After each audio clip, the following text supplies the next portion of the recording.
สวัสดีค่ะวันนี้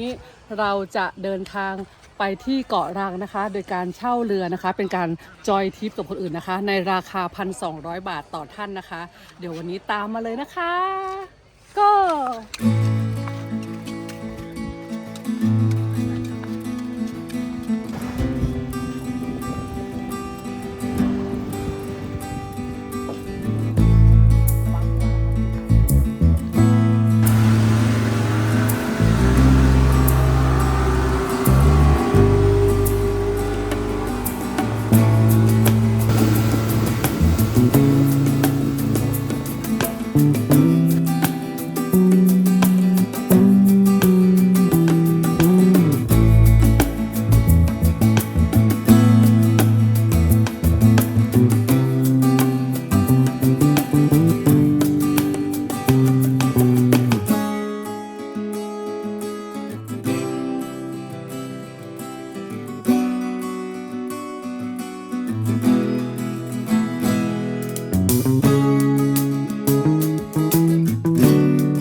โชคดี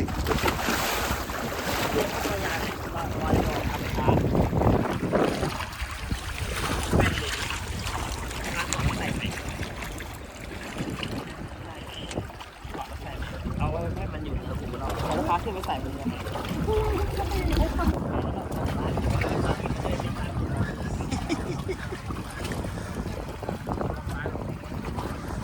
It's okay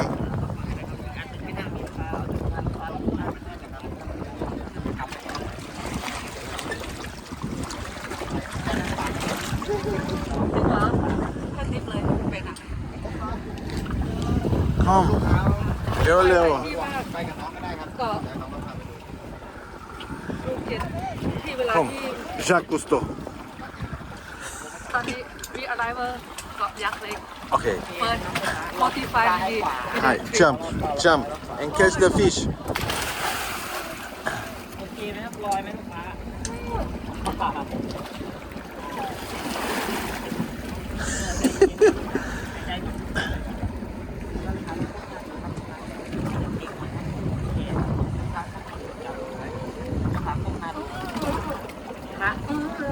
Take out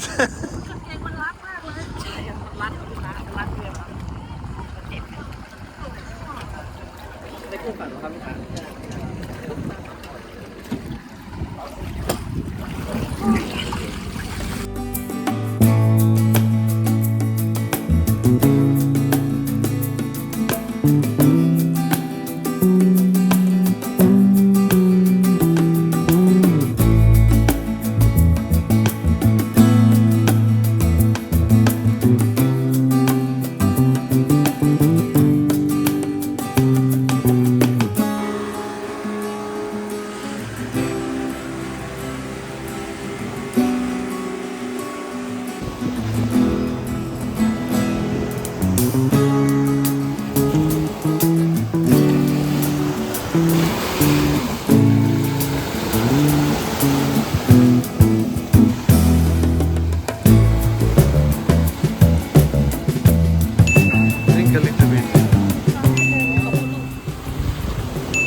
You okay?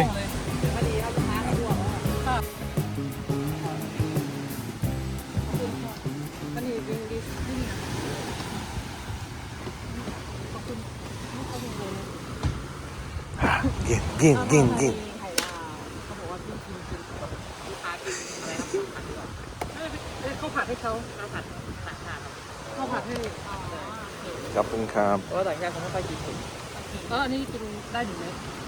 1 ม็ดโอ้โห พี่ให้กิน3 เม็ด What?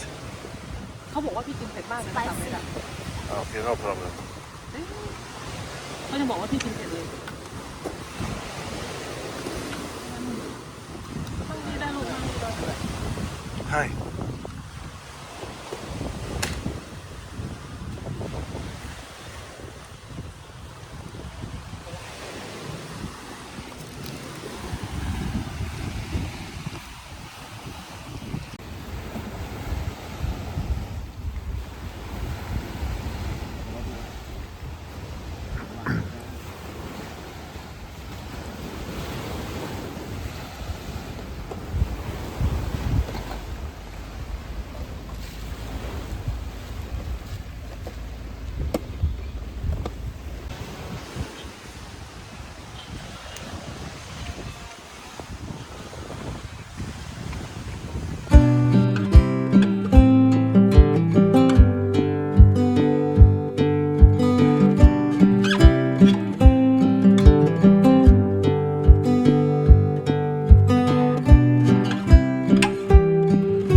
in Koh Kood, very beautiful. If we finish holiday, if you have time, I think you will come and visit Koh Kood. It's very beautiful place. Beach, water. With the water beautiful and clean, and you can follow me next season new beach. Bye bye. Cheers.